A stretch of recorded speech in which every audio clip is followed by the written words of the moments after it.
رسول اللہ کے بال کانوں کے نچلے سرے تک ہیں، رنگ سفید، پیشانی کشادہ اور ابرو باریک ہیں۔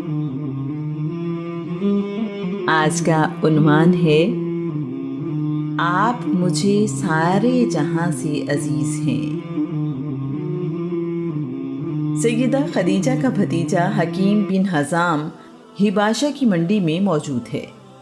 حکیم غلام خریدنے کے لیے حباشہ آیا ہے۔ ڈھونڈتے ڈھونڈتے ایک غلام نظر آیا ہے جو باقی سب سے مختلف ہے۔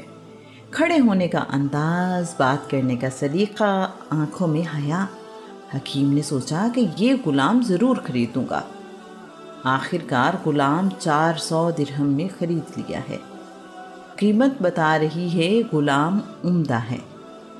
واقعہ کچھ یوں ہے، اس غلام کی عمر 8 سال تھی تو وہ اپنی والدہ کے ساتھ اپنے نانا کے گھر گیا۔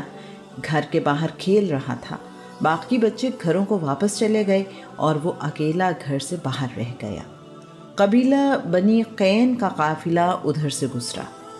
انہوں نے اکیلا بچہ دیکھا تو اسے اغوا کر لیا، اسے غلام بنا کر بیچ دیا۔ ایک آزاد اور معصوم انسان کو طاقت کے زور پر غلام بنا لینا اس زمانے میں پایا جاتا تھا۔ غلام کے والد اپنے بیٹے کے غم میں دن رات روتے رہتے ہیں۔ صبح ہوتی ہے تو بیٹے کے ملنے کی امید لیے تلاش میں نکلتے ہیں، رات تک جگہ جگہ تلاش کرتے ہیں، شام میں گھر لوٹ آتے ہیں۔ ساری رات بے چینی میں گزرتی ہے اور انتظار کرتے ہیں کہ کب صبح ہو تو تلاش کے لیے نکلیں۔ کئی سال گزر جانے کے بعد بھی وہ اپنے بیٹے کی جدائی کو بھلا نہیں سکے۔ بیٹے کی جدائی میں کھانا نہیں کھاتے۔ بیٹے کو یاد کرتے ہوئے شاعری کرتے ہیں۔ میں تمہاری جدائی میں روتا ہوں، یہ بھی نہیں جانتا کہ تمہارے ساتھ کیا ہوا۔ کیا تم زندہ ہو؟ کیا تم کبھی گھر واپس لوٹو گے؟ کیا موت تمہیں اپنے ساتھ لے گئی؟ خدا کی قسم، مجھے امید ہے تم ایک دن مجھے ضرور ملو گے۔ کیا تم کسی میدان میں ہو یا تمہیں کوئی پہاڑ کھا گیا؟ کاش مجھے یقین ہو کہ تم لوٹ آؤ گے۔ میں زندہ ہوں تو صرف اس امید پر۔ سورج نکلتا ہے تو تمہاری زندگی کی امید لے کر، دن ڈھلتا ہے تو تمہاری یادیں دے کر، ہوا چلتی ہے تو تمہاری یادیں خاک کے ساتھ لاتی ہے۔ میرا غم اور دکھ کب کم ہوگا؟ کیا تم مجھے کبھی ملو گے؟ غلام کے والد کی زندگی کا ایک ہی مقصد ہے، بیٹے کی تلاش۔ بیٹا بچپن میں اغوا کر لیا گیا، سکون آئے بھی تو کیسے؟ غلام خوش قسمت ہے کہ حکیم بن حزام نے اسے خرید لیا ہے۔ غلام حکیم بن حزام کو پسند آیا تو انہوں نے اپنی پھوپھی جان کو تحفے میں دے دیا۔ اب غلام سیدہ خدیجہ کی ملکیت ہے۔ یہ 596 عیسوی کا زمانہ ہے۔ سیدہ نے نکاح پر یہ غلام رسول اللہ صلی اللہ علیہ وآلہ وسلم کو تحفے میں دے دیا۔ رسول اللہ نے غلام کو دیکھتے ہی کہا، خدا کی قسم، اس کے چہرے سے شرافت ٹپکتی ہے، عقل اور ذہانت کے آثار بھی نمایاں ہیں۔ سیدہ بولی، سنا ہے یہ بہت ناز و نام میں پلا ہے۔ رسول اللہ نے غلام کو پیار سے دیکھتے ہوئے پوچھا، بیٹا تمہارا نسب کیا ہے؟ غلام نے جواب دیا، میرے والد کا نام حارثہ، دادا کا نام شرحبیل، پردادا کا نام کعب ہے۔ میرا تعلق قبیلہ بنی عزرہ سے ہے۔ میری والدہ ثعلبہ کی بیٹی ہے اور قبیلہ طے سے تعلق رکھتی ہے۔ رسول اللہ نے سیدہ خدیجہ سے کہا، کیا اب یہ غلام میرا ہے؟ سیدہ نے کہا، جی ہاں۔ رسول اللہ نے غلام سے کہا، بیٹا تم آزاد ہو، اب تمہیں غلامی کی مصیبت برداشت نہیں کرنی پڑے گی، میں تمہیں آزاد کرتا ہوں۔ اللہ کا رسول تو آیا ہی انسان کو انسان کی غلامی سے آزاد کرنے ہے۔ پیدا ہوئے تو ابو لہب کی کنیز سویبہ آزاد ہوئی، شادی ہوئی تو برکہ کو آزادی مل گئی۔ اب آزادی کی نعمت اس غلام کے حصے میں آئی ہے۔ غلام نے اپنی خوشی سے رسول اللہ کی خدمت کو آزاد زندگی پر ترجیح دی۔ رسول اللہ کی خدمت میں کئی سال گزر گئے۔ ہر گزرتے لمحے کے ساتھ اپنے محبوب کی محبت میں گرفتار ہوتا چلا گیا۔ قبیلہ بنی کلب کا ایک قافلہ حج کے لیے مکہ آیا تو ان کی نظر غلام پر پڑی ہے۔ اس زمانے میں قبیلے کے تمام لوگ ایک ہی جگہ پر رہتے ہیں، اس لیے ایک جیسی شکلیں اور جسم بہت جلد پہچانے جاتے ہیں۔ انہوں نے دیکھتے ہی پہچان لیا۔ غلام سے والدین کے متعلق پوچھا تو ان کا شک یقین میں بدل گیا۔ قبیلہ بنی کلب کے لوگ حج سے واپس اپنے گاؤں پہنچے تو انہوں نے والد کو خوشی کی خبر سنائی کہ اس کا بیٹا زندہ ہے اور مکہ میں ایک گھر میں غلام ہے۔ غلام نے اپنے قبیلے کے لوگوں کے ہاتھ اپنے والدین کو ایک نظم کی صورت میں پیغام بھیجا ہے: میں بہت دور ہوں لیکن خدا کے گھر کے قریب، وہاں جہاں دنیا حج کو آتی ہے۔ میرا غم جس نے سب کو پریشان رکھا اب سکون میں بدل جائے کہ میں بہترین خاندان میں رہتا ہوں۔ تمام باپ اور بیٹے کریم ہیں، ماد کے خاندان میں ہوں۔ غلام کے والد پیغام سنتے ہی خوشی سے رو رہے ہیں۔ باپ بیٹے کی جدائی کو 17 سال گزر چکے ہیں۔ یہ 603 عیسوی کا واقعہ ہے۔ اپنے بھائی کو ساتھ لے کر بیٹے کا فدیہ ادا کرنے کے لیے مال و اسباب لے کر مکہ روانہ ہو گئے ہیں۔ سارا راستہ بیٹے کو ملنے اور ساتھ واپس لانے کی سوچوں میں گزرا ہے۔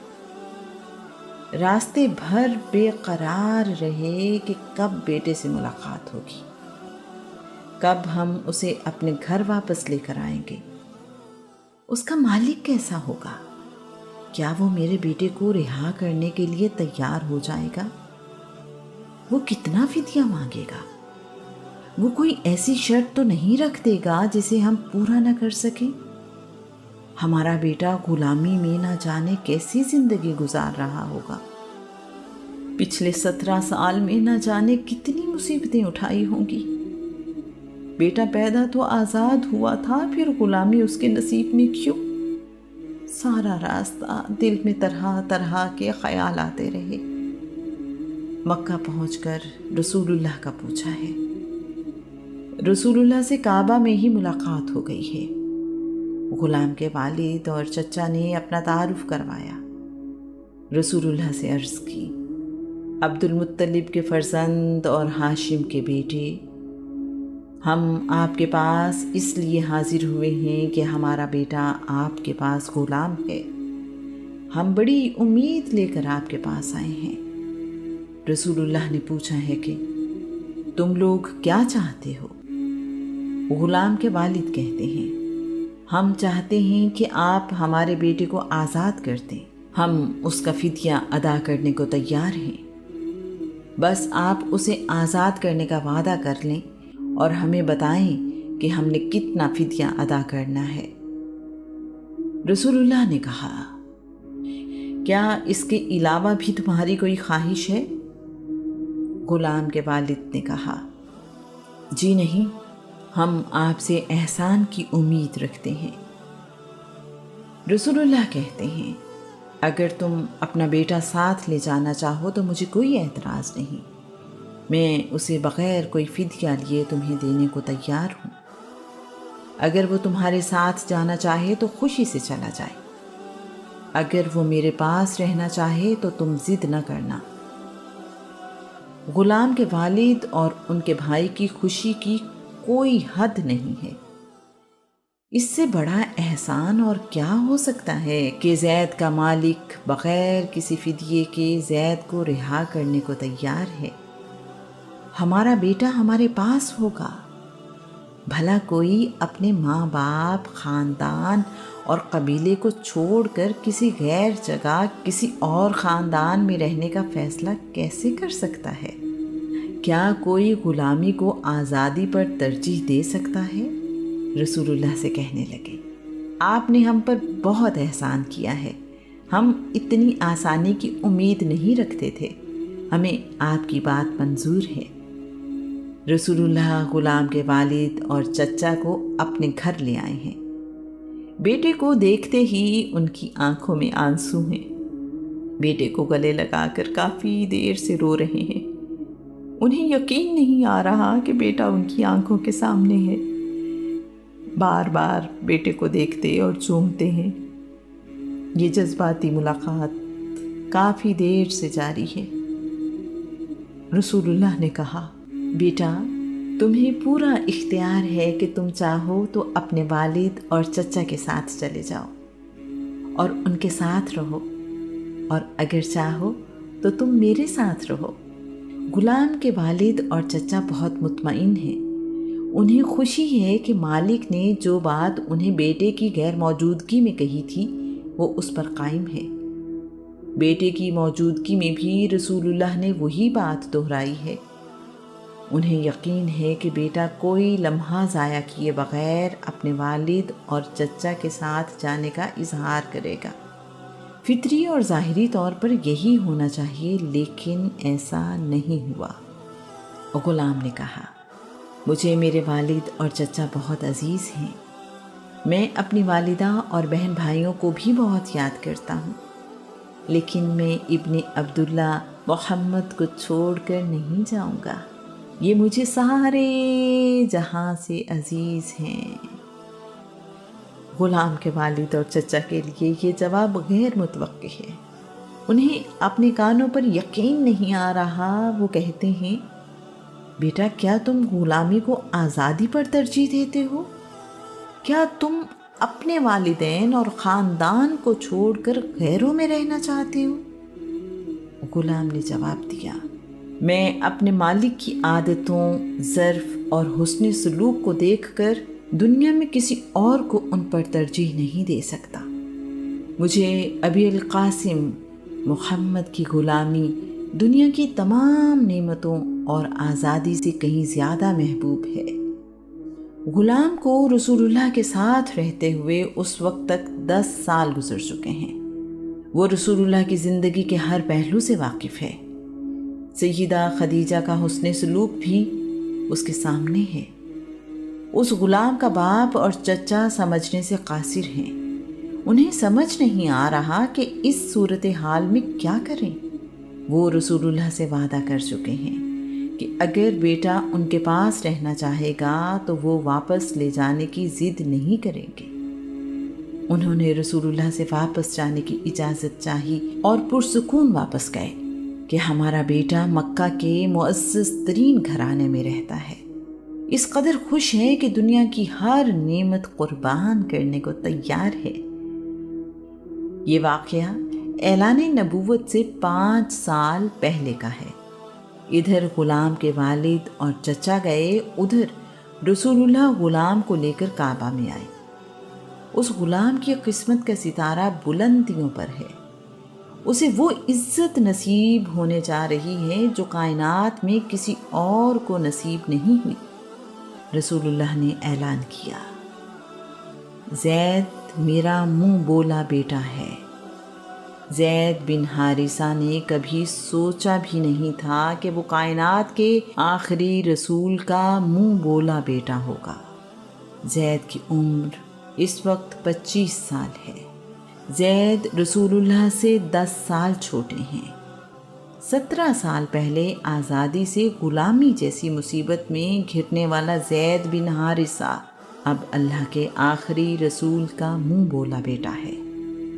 رسول اللہ کے صحابہ میں سے زید بن حارثہ واحد صحابی ہیں جن کا نام لے کر قرآن مجید میں ذکر کیا گیا ہے۔ کائنات میں کسی کو غلامی نے اتنا بڑا مرتبہ نہیں دیا جتنا زید بن حارثہ کو ملا۔ اس زمانے میں یہ عام ہے کہ بیٹا اپنے نام کے ساتھ منہ بولے باپ کا نام لکھتا ہے۔ ایسا عزت کے لیے کیا جاتا ہے۔ زید بن حارثہ نے اس کے بعد اپنا نام زید بن محمد استعمال کرنا شروع کر دیا۔ ایسا اس وقت تک ہوتا رہا جب تک قرآن پاک میں اس طرح نام استعمال کرنے کی ممانعت نہیں آئی۔ اس کے بعد زید پھر سے زید بن حارثہ کہلائی۔ سیدہ فاطمہ کے متعلق رسول اللہ نے کہا، فاطمہ میرے جگر کا ٹکڑا ہے، جس نے فاطمہ کو ناراض کیا اس نے مجھے ناراض کیا۔